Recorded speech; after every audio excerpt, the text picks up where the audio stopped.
What's going on, everybody? Sif checking in, and everyone, we need to talk about what went down between the Toronto Raptors and Milwaukee Bucks, because even though the Raptors are continuing to have the same problems that they have had up to this point in the 2024 to 2025 season, in this game there were, I wouldn't say new problems, but more situations that really made the whole situation for Toronto Raptors this season much more serious than we have originally imagined. So we'll be talking about that and all other things regarding this game as we break down this game in its totality. So without further ado, let's get started. Now right off the bat, since the Raptors lost this game, we need to shout out the Milwaukee Bucks, because honestly, they played exactly how you would expect a top tier NBA team to play. Not only were they able to read the Raptors offensive and defensive schemes throughout the whole night, but more importantly, they were able to understand when one of their players were in a mismatch situation. And what did they do in those situations? Well, it's simple really. They just passed the ball to that specific player and made sure that he was able to get his points up any way possible. And by doing so, not only were they able to boost their team morale, especially in the later stages of this game, but also all the other players were able to get their points as well through the lax defense that the Raptors were providing in that second half. And ultimately, all those things combined really helped them run away with this game. So shout out to the Bucks for the way they performed in this game. But with this being said though, that leads me to the first problem that I have for the Raptors coming out of this game, which is our adjustments. Now, the reason why I say that the adjustments is something that needs to be discussed coming out of this game against the Milwaukee Bucks is honestly because that may be the reason why the Raptors are unable to contest those threes, especially after the extra pass. Because when you look at how the Raptors are playing, especially from a defensive standpoint, for the most part they are playing man-to-man defense, and it is very effective because through this defense the Raptors are able to lock down the best defender on the opponent team and make sure that their passes, or rather their scoring opportunities, are very limited and things definitely should not go in their favor.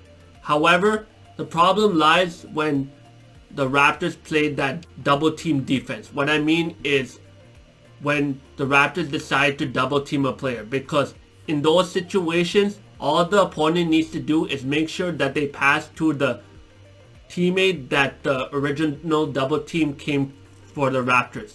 So in this game, for example, against the Milwaukee Bucks, there were so many times where Brook Lopez was shooting threes and making them. So when that double team came, all they needed to do is kick it out to Bobby Portis, because the Raptors player that matched up Bobby Portis came for the double team and did not get back to Bobby Portis in time, which allowed him to not only make threes but also be physical when he wanted to as well.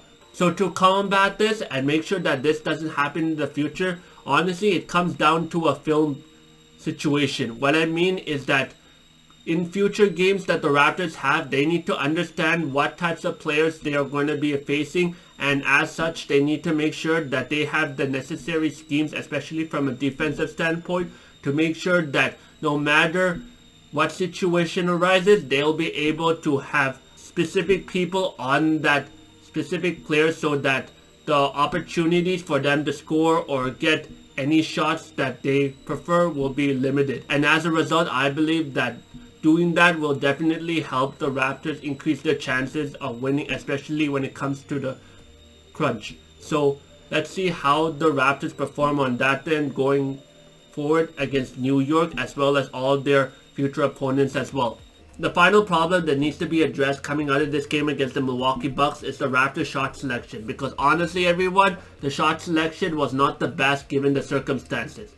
Because when we look at how this game went, especially in that first half, more specifically in that first quarter, to start off the game, both the Raptors and the Bucks were shooting pretty much the same clip. What I mean is both of the teams' shots weren't falling and things were not really going in either team's favor.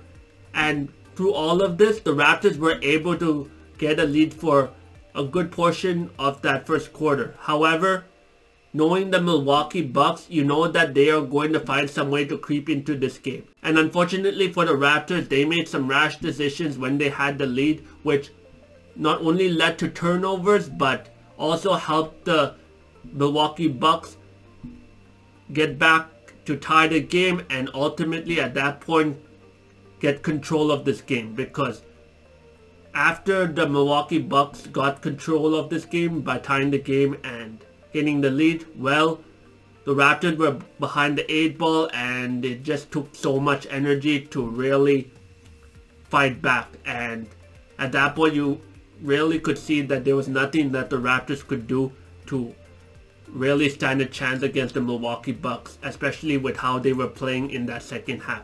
So when the Raptors have the lead in future circumstances, right, they need to make sure that they do not provide any opportunities for the opponent to get back into this game. Because honestly, the shots that we take in those circumstances are more important than the ones that we take when we're behind the 8 ball. Because even though in both circumstances we're fighting for a different purpose, when we take more effective shots when we have the lead, we make sure that the confidence of the opponent is diminished significantly. And when a team's confidence is reduced to the point of no return, especially in that second half, well, we can just go at a slower pace in that second half and the game will still be won by the Raptors.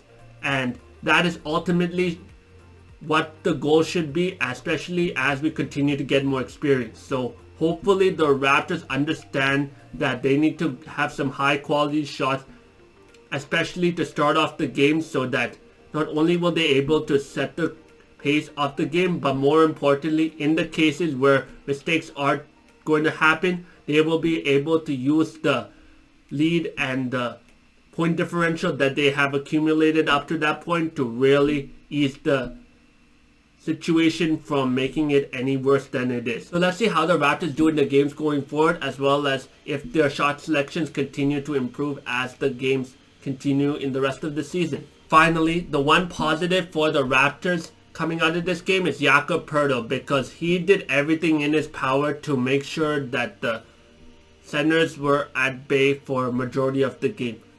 Now granted that Brook Lopez was able to shoot threes, which rarely gave him the advantage. However, when it came to attacking the glass or things of that nature, Jakob Poeltl made sure that his presence was known in this game, and he made sure that all of the points that were made by the Bucks, especially in the paint, were highly contested. And honestly, that is all we can ask for Jakob Poeltl. However, the rest of the team did not match his pace, which ultimately was shown when Jakob Poeltl went to the bench, because when he did, well, things exploded and the Raptors really couldn't get their footing right, because the Bucks just ultimately ran away with this game. So shout out to Jakob Poeltl for his hard work, and hopefully more Raptors players will continue to help him in the future games as well, because clearly Jakob Poeltl won't be able to stop the whole team by himself. So yeah, that wraps up my thoughts on this game against the Milwaukee Bucks. And overall, this game was definitely something that we as Raptors fans are not accustomed to. However, at the same time, I'm expecting these types of situations to occur, especially since we're a young team. However, I'm hoping as well that these types of situations, especially the mistakes that happened in this game, will not carry forward into future games, because, man, to have the same mistakes be repeated over and over again really hurts in terms of a development standpoint. And I really hope that the Raptors really learn a lot of lessons from losses like these, because it really is going to be a hard conversation to have if these losses don't really translate into wins down the line. So with that being said, let me know in the comments below what you all thought about this game. Did you like it? Did you not like it? Do you think that the Raptors really made more mistakes than usual? Do you think that I missed any factors that need to be addressed, and anything else in between? let me know in the comments below. I love to talk to you all there. And until next time and the next video, I hope you all continue to be amazing. Take care, everyone.